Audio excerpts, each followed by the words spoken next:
everyone, welcome to Anima channel.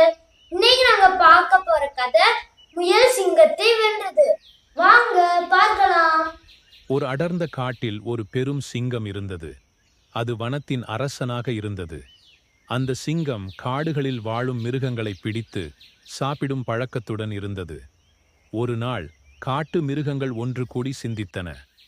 இந்த சிங்கம் நம்மை ஒவ்வொரு நாளும் கொன்றுவிடுகிறது.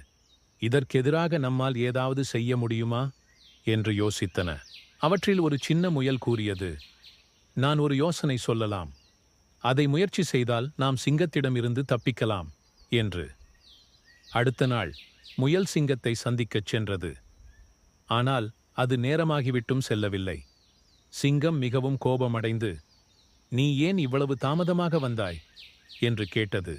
முயல் தயங்காமல் பதிலளித்தது, அரசே, நான் வரும்போது வழியில் இன்னொரு பெரிய சிங்கம் எனக்கு தடையாக வந்தது. அது சொல்லியது, இந்த காடு எனது பகுதியாகும், நீயும் உன் அரசனும் இங்கு வாழ முடியாது என்று. இதை கேட்ட சிங்கம் வெகுவாக கோபமடைந்து, என்ன, என் காட்டில் இன்னொரு சிங்கம்? அதை எனக்கு காண்பிக்க வேண்டும் என்று முழங்கியது. முயல் சிங்கத்தை ஒரு பெரிய கிணற்றருகே அழைத்துச் சென்றது. அந்த சிங்கம் இங்கே இருக்கிறது என்று கூறியது.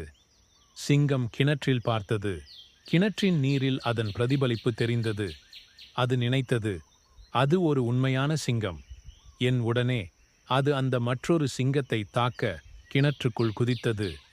ஆனால் அது நீரில் விழுந்து மூழ்கி இறந்துவிட்டது. காடு முழுவதும் சந்தோஷமடைந்தது.